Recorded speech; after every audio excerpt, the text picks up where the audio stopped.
Well, hello, DerbyCon.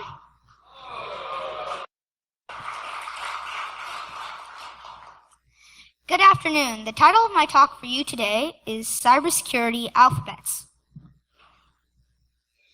The schedule for my talk today is I'm going to introduce myself, then I'm going to talk about cybersecurity alphabets, my main idea, then I will do a short demonstration, and finally I will conclude with some closing thoughts. Who am I? My name is Reuben Abishai Paul, but my friends call me Rapstar. My personal Twitter handle is @Rapstar that you can use to tweet about this talk. I am 9 years old and I attend the Harmony School of Science. My journey into the world of cybersecurity began at my debut talk at DerbyCon last year, when I was 8 years old. I talked on InfoSec from the Mouth of Babes, and then my travels have taken me to IC Square Security Congress. Then I went to HUSECCon. Then I went to where I got my first standing ovation. Then I went to Ground Zero InfoSec Summit, where I spoke on rootkits, the future of cybersecurity. Then I went to B-Sides Austin, Cybersecurity NG, where I spoke on cybersecurity, the new generation. Then I was unveiled from a server box as the real next generation of cybersecurity in RSA, where I can really say I was a hacker in a box in the Hack in the Box conference. And I just want to say I really appreciate DerbyCon for, thanks to Dave Kennedy and team, for giving me my very first opportunity to speak in a conference. So thanks DerbyCon. We all love DerbyCon because you make us feel loved and accepted in the hacker family. So here are some other fun facts about me. When I was 2 years old, I was crowned America's most beautiful baby. When I was 7 years old, I earned the title of being America's youngest Shaolin Kung Fu black belt. In 2014 and 15, I was the disco contest winner for the digital storytelling contest, the Kung Fu Kid. Who recognizes the statue on the back? Who recognizes the kid in the front? No, that's Bruce Lee in the making. And truly, I have miles to go before I sleep. These are video biographies. Please check them out if you have any time. I was the USA Gymnastics state champion for the rings. Now to my main topic, cybersecurity alphabets. What are alphabets? Alphabets are basic building blocks that kids use as their foundation to make words. Okay, on the count of 3, we're going to say, "You're welcome," okay? 3, 2, 1. You're welcome! Okay, continuing on my talk.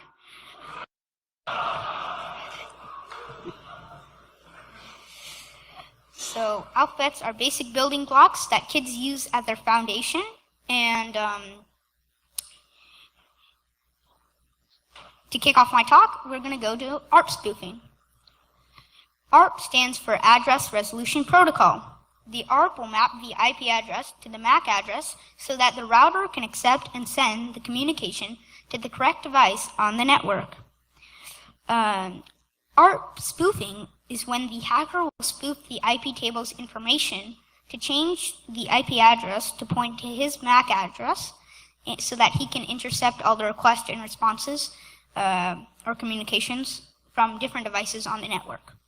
A simple way to understand this is by using a simple mailbox example. All the mailboxes of my neighborhood are located in one common area, and inside my mailbox is our family's name with our home address. So my home address is 1337, and my friend's Bobby's home address is 1057. So if I wanted to get Bobby's home address, I would need to find a way to change Bobby's home address. I would need to find a way to change Bobby's home address to point to my name and change his name to point to my address, which is basically what ARP spoofing does. B is for buffer overflow. A buffer overflow is an attack in which the hacker inputs more data than what the memory buffer can hold. If the code does not check how long the input is before copying it to the memory buffer, then the return address of the instruction pointer will get overridden and the hacker can point it to his malicious code. A simple way to understand this is by using the example of a birthday party. I've invited some of my friends to a birthday party and gave them my house address. A bad guy comes and puts a sign over my house address saying that the party is moved to his house. So when my friends go to his house, they get robbed. C is for cross-site request forgery. The best way to explain cross-site request forgery is a user logs into his bank account. He gets a session established. He gets an email with a link on it. He clicks on the link and he realizes that money from his bank account gets stolen. So how did this happen? The hacker maliciously crafted a link to transfer money from his bank account by using the previously established session. A simple way to understand this is, let's say you're invited to a birthday party in a candy shop. You present your invitation to the security guard to get into the candy shop. The security guard gives you an entry pass. Another kid comes in and he wants candy too, but he does not have an entry ticket or an invitation. So he tricks the other kid with the entry pass to go in and get candy for him. Yay, it's time to party. Now, so how did this happen in this? The security guard was not checking to see if the entry pass was already used before. D is for denial of service. A denial of service is an attack in which the hacker makes a system or data unavailable to someone who needs it. A hacker can create a DOS or a DDoS by closing a port, overloading a website by reloading it too many times, or even do a document.location.href to some other site.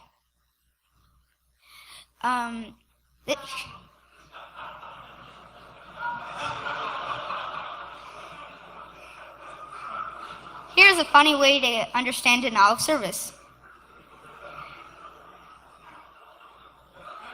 Thor put his hammer on the toilet and Spider-Man is denied the service. Thanks to Khalil for sharing this picture. So E is for exploit frameworks. An exploit framework So E is for exploit frameworks. A simple way to understand this is, when I go to my Shaolin Kung Fu class, I carry some of my weapons like the bow staff, nunchucks, sai, and sword in a Kung Fu bag. So, exploit frameworks is kind of like this. It's basically a tool bag with lots of cyber tools in it. Yeah. It's basically a tool bag with lots of cyber tools in it, to test if a system is exploitable or not. A hacker, just as any of these tools can be used for good or bad purposes, just as any of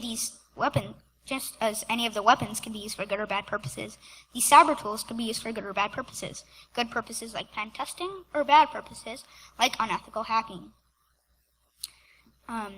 Here are some of the well-known exploit frameworks. The Browser Exploitation Framework, or BEEF, the Metasploit Framework, or MSF, the Social Engineer Toolkit, or SE Toolkit. Ring a bell?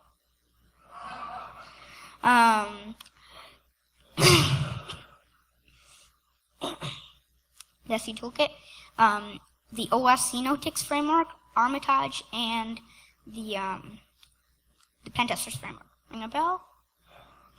Okay. F is for fuzzing. Fuzzing is a security testing method to test if a system is exploitable or not by injecting random or pseudo-random inputs. A real-world example of this is allergen testing. If you're allergic to something and you don't know what, the doctor will inject different types of allergens randomly or pseudo-randomly to see which one you test positive to. G is for GPU attacks. A GPU attack, inside a computer, there's a graphics card that is responsible for processing and displaying images, text, and videos on a screen. The GPU, but the GPU has dedicated memory as well as a chip that is called the GPU, or graphics processing unit. When the GPU is put to do an attack, it is known as a GPU attack. GPU attacks are mainly used for password cracking attacks. But why would somebody use the GPU to do an attack? The main reason is because it has more cores for processing than the CPU, so it is much faster. The pirate tool is found to be much faster than Hashcat. So, a simple way to understand this is by using some superhero examples. We all know that Superman is not only strong, but also fast. But if you take Flash, he is super fast. Superman is like the CPU, and Flash is like the GPU. Hash is for hashing. Hashing is a security concept in which you input an input into an algorithm which converts it into a fixed size output of numbers and letters.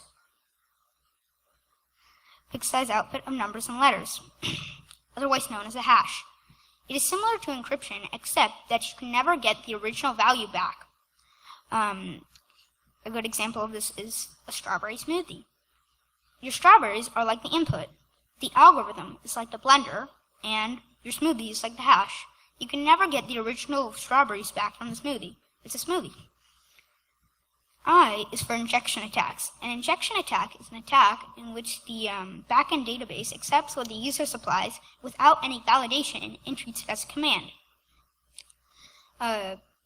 Proteins are good for you if it is handled in the right amount and concentration.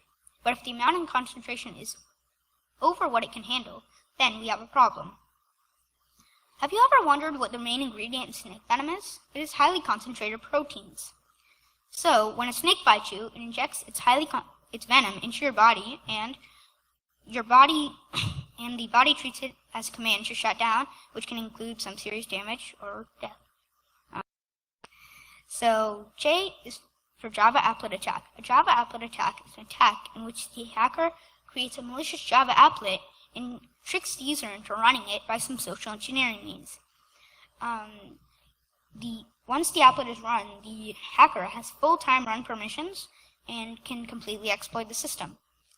So, a simple way to understand this is, if a bad kid comes and he uses a fake ID of a real kid to get into the video game arcade to have all the fun.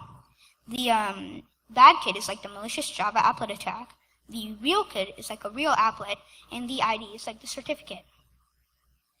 K is for keylogging. Keylogging is a disclosure attack in which the keystrokes of the target user is scanned and dumped so that the hacker can see what the user typed. A simple way to understand this is, kids talk a lot when they're in school next to their lockers. A kid who wanted to find out about what somebody was talking about could hide inside a locker and listen in. A logic bomb is a piece of malicious code or malcode or malicious logic or mallogic that runs when a certain time or condition is met. A simple way to understand this is by using the example of a cuckoo bird. A cuckoo bird lays its eggs in another bird's nest because it is too lazy to make its own nest. So, when the cuckoo bird hatches, it throws all of the other eggs off the nest and takes over the nest. M is for man in the middle. A man in the middle impersonates a gateway or router and tells him that he's the client, and at the same time tells the client that he is the gateway or router. So all the communication goes through the hacker.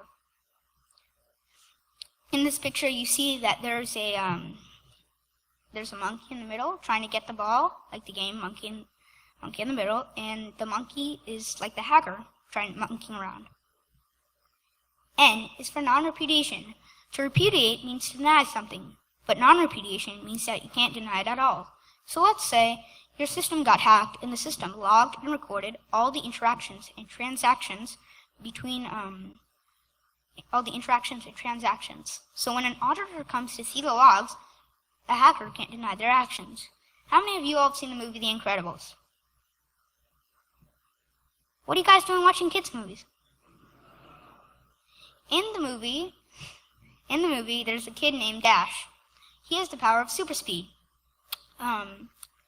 So he is called to the principal's office because his teacher accuses him of putting tax on the teacher's chair. At first, Dash tries to repudiate his actions, but the teacher hides a video camera and catches Dash doing his mischief, so now for non-repudiation, so now Dash cannot deny his actions. O is for obfuscation. Obfuscation is a defensive technique in which the defenders usually scramble their code and data so that it'll be hard for a hacker to reverse engineer and find out what the code and data does. But hackers over the years have found out that by scrambling their code and data, they can evade anti-malware detection.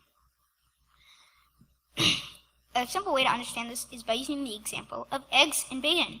If somebody is allergic to bacon, which nobody should be, then when it is served as eggs, when it's served as strips with eggs, it'll be easier for somebody to pick out. But if the bacon is chopped up into pieces and obfuscated with the egg, then it'll be hard for somebody to pick out, and it'll most likely go in undetected. P is for phishing.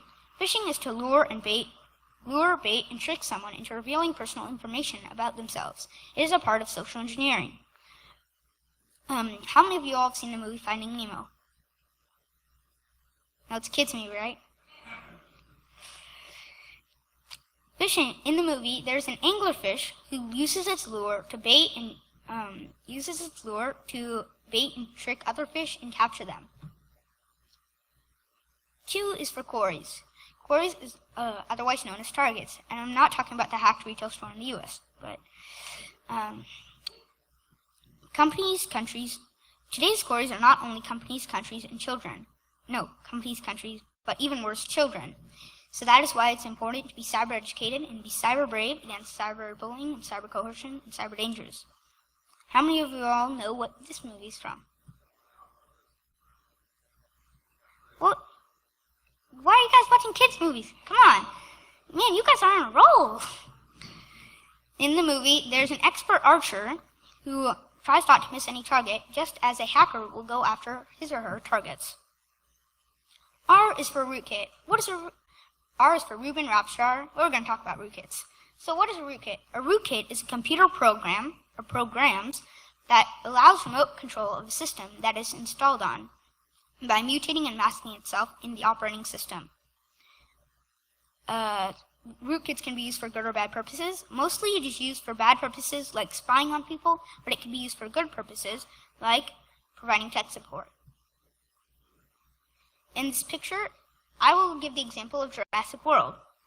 The creators of the Indominus Rex rootkit fused the T-Rex operating system with other various genetic programs like the snake, cuttlefish, and velociraptor.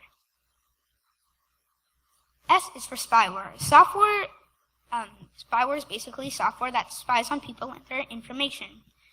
When I think of software, I think of a wolf in sheep's clothing. Be aware and beware of spyware. T is for Tor. Tor is otherwise known as the onion router, which protects from network traffic surveillance and lets you browse anonymously by keeping your location hidden. An application of Tor for kids could be it allows them to browse anonymously without revealing your location, so it'll be hard for somebody to track them. In this picture, you see Batman advising Robin to stop checking in, so the location of Batcave is hidden. Or at least use Tor. U is for UDP flood attack. Now, before I talk to you about a UDP flood attack, I cannot guarantee that you'll get it. Get it?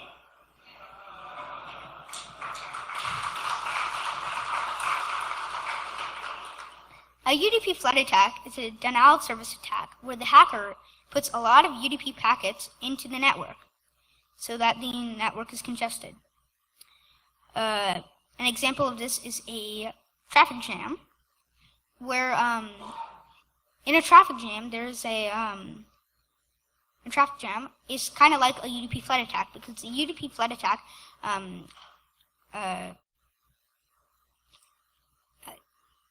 congests the network like the traffic jam kind of congests the street. V is for virus. A virus is a piece of malware or malicious code, piece of malware that attaches itself to a host and is harmful. A good example of this is from Venom from the Spider-Man series. Venom is a living parasite that has to attach itself to a system or host for it to survive and do damage. A worm is malware that spreads and infects a network or the systems in the network and is harmful. It steals information, it can install backdoors, and it can delete files. This affects all three pillars of information security: confidentiality, integrity, and availability. A worm is a worm is a worm, so I didn't have very much examples for that. X is for cross-site scripting, or XSS. Cross-site scripting is when you inject code into a input field and the browser executes it as a script. A good example of this is an oyster and a pearl. When a foreign body enters the oyster shell, it causes some serious harm to the oyster, which can lead to infection, disease, or death for the oyster. So, what the oyster does is it coats the harmful body with a calcium carbonate substance called nacre, and out of it comes a harmless pearl. The application is like your oyster, the foreign body is like your script that you inject, and the harmless pearl or nacre is like your encoding. Y is for you. People are the weakest link. It's easier to hack people than it is to hack systems because they implicitly trust others without any validation. In this picture you see my little brother Itai, who I love dearly, saying, "Cybersecurity needs you." Z is for zero-day vulnerability. A zero-day vulnerability is otherwise known as O-day or negative day, and the defenders are usually unaware of what the problem in the system is, and the attackers have the advantage. Usually, it is launched on the day that the software comes out. My dad and mom taught me that the power of zero. Zero itself has no value, but when it is raised to the power of something, it is equal to 1. So insecure software to the power of 0 day is equal to owned. And now it's time for my demonstration. So now, in my demonstration, last year, whoever watched my DerbyCon video should have known that I did a Java applet attack where you have to click on the link, and where the user has to click on the link for them to get hacked. And if the user doesn't click on the link, well, then they don't get hacked. And if you're a hacker, your one and only job is to hack the victim with permission, and with or without permission, so that you can hack them.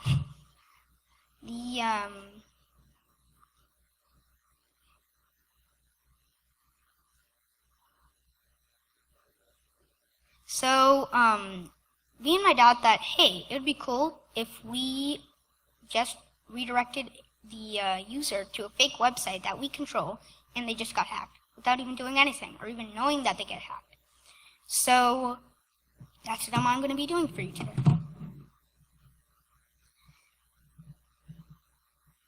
So on my right, I have a Windows box.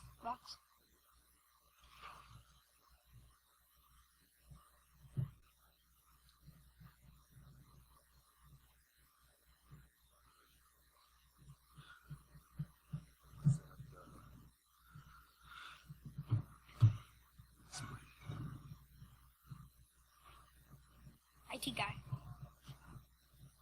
I want to do it then.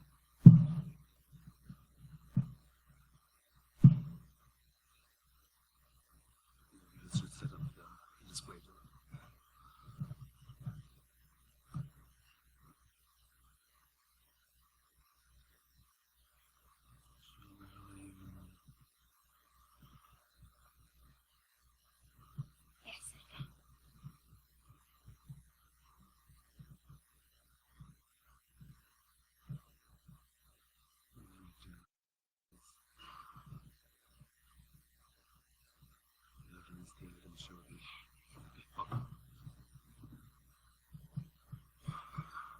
So right now on my right, I have a Windows board box, and on my left, I have my Kali Linux box.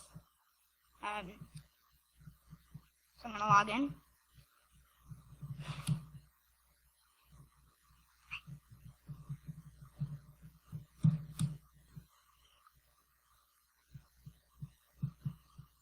Oh, that's why. Okay, so to start my demo, I'm going to need to clone a website, and I'm going to use the social engineering toolkit.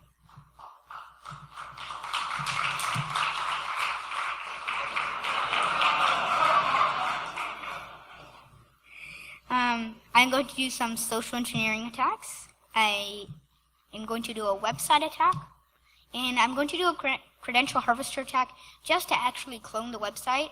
And if later in the future, if we actually want to harvest their credentials, we can. I'm going to do a site cloner, and I need my IP address so when we harvest the credentials, we can post back the credentials to my IP address. So let's check that. My IP address is 192.168.1.57 right here.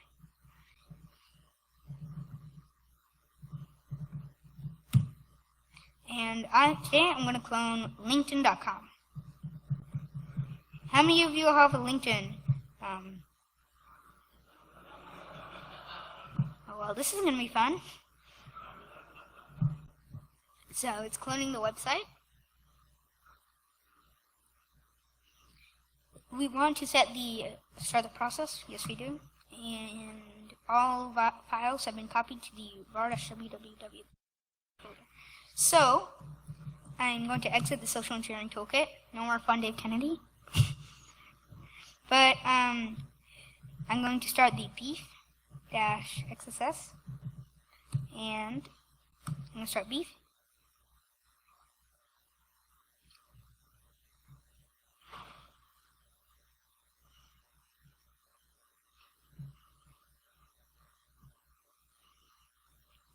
So I'm going to log into the beef command and control panel, and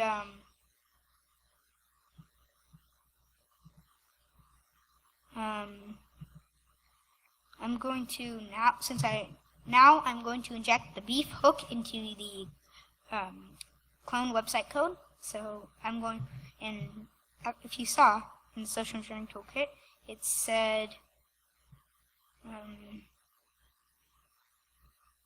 all files will be copied to the var-www HTML folder right here. So now I'm going to navigate to that folder just to see what's in there. And then, so we have an index.html file. I'm going to open that with LeafPad, and kind of hard to read, but let's see if I can see it. So I'm going to enter before the body just so that I know where I am. Then now over here I'm going to inject the beef hook.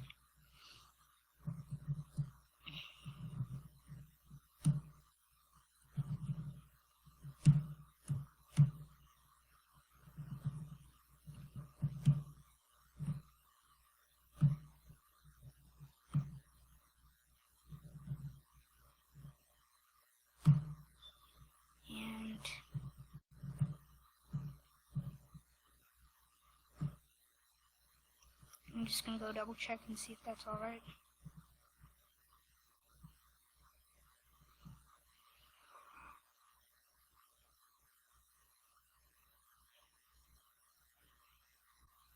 Okay.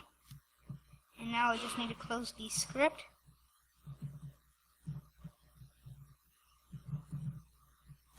And just for fun, I'm going to say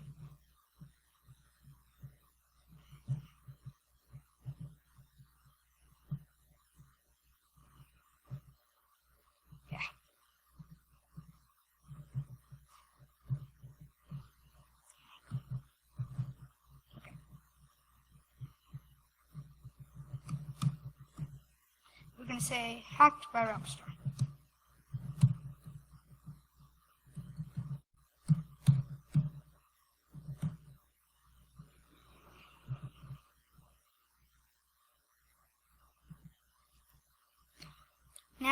I'm going to so now I'm going to do an ethercap. Now I'm going to start ethercap so that we can DNS spoof it, so that the user won't think that the IP address is suspicious.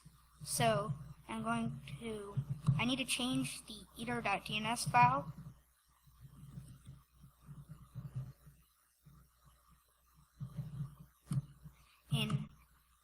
So first I need to do chmod to change the ethercap.dns file so that I can read, write, execute it.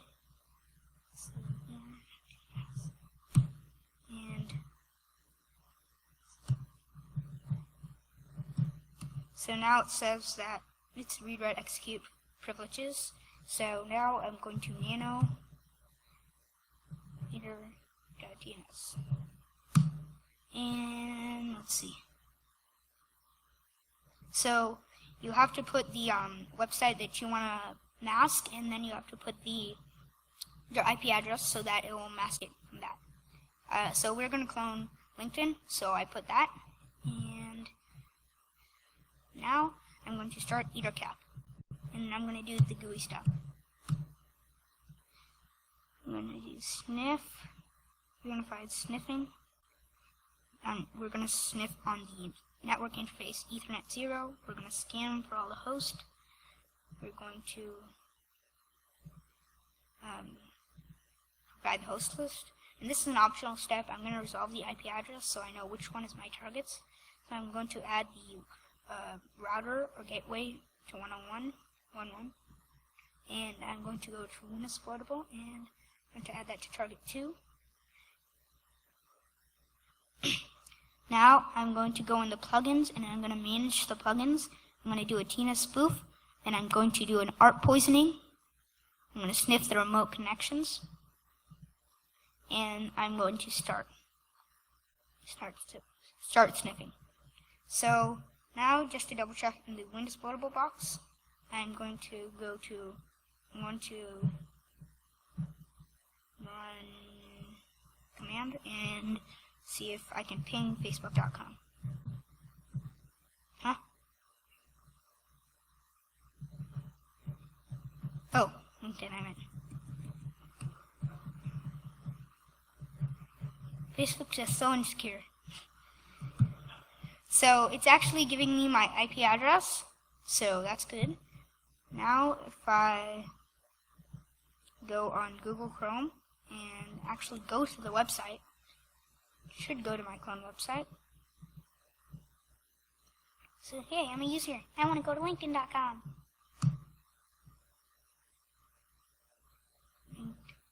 Oh. There you go. Okay. So now I should have gotten a beef hook. Still have that open.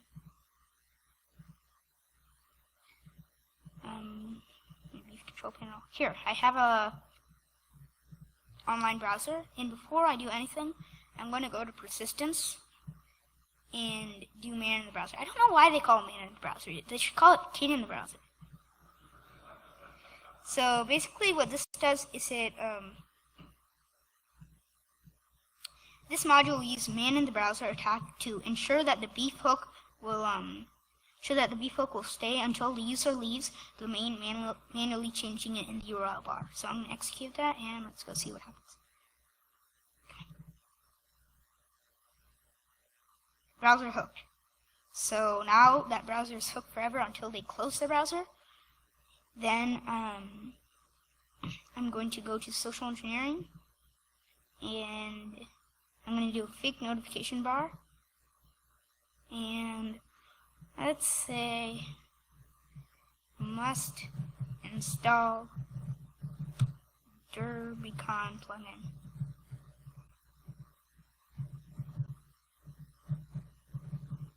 So I execute that. Then if I go to the Windows Portable box, I should see must install DerbyCon plugin. Top. Let's install that plugin. No, I'm joking. So I'm going to go back, and one more thing I'm going to do a Google phishing attack.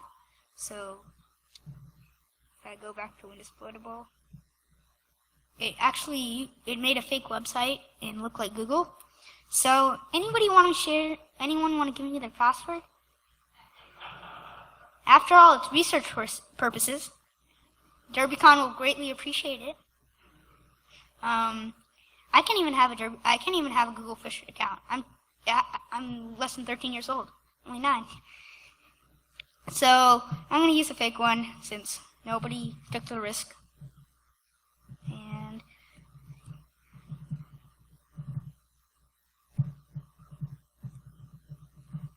that's a long password. It must be really secure.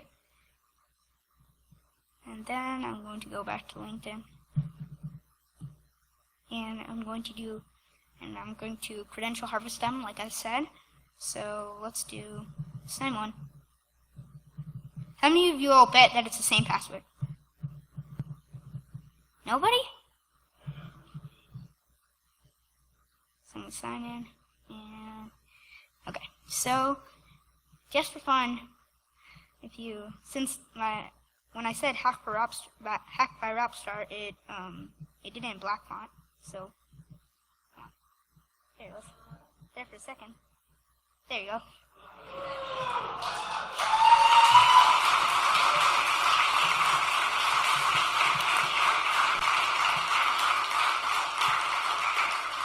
So now, before I show you the credentials from the Google Fish, I'm going to go ahead and view the credential harvesters first. So I'm going to go to cd var, because that's where all the credentials were harvested, and then HTML, and then so there's a file, and I'm going to open it up in Nano. There it is, Alice in Blunderland. And just for whoever guessed that it was the same password, it is the same password. Now for all of those who just laughed, you should probably go change your password if you really used it. So that is my demo for you today, and I thought it was pretty awesome. I hope you did.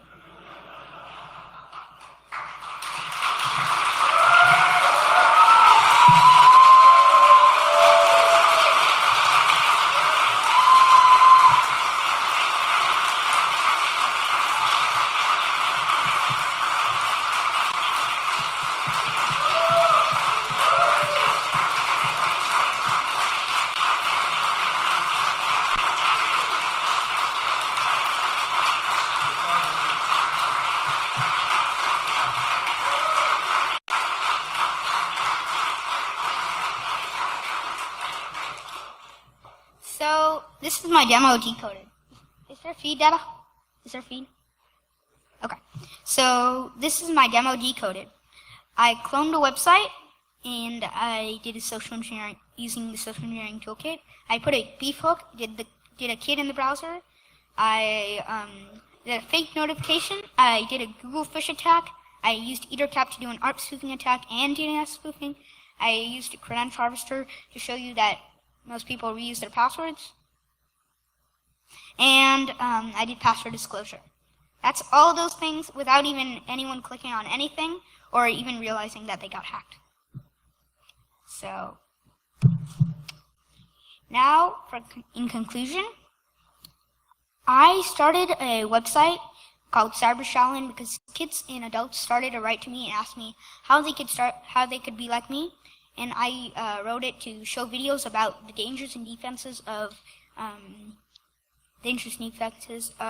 cybersecurity. It's a non-profit organization, so please, if you can, get involved and help volunteer. So this is I did some over the past summer. I worked hard to do 2 things. I worked hard to earn my 2nd degree Kung Fu Black Belt, and I worked hard to making some cybersecurity video lessons for all of you to see and share and spread the word. So please spread the word and help get cybersecurity out there.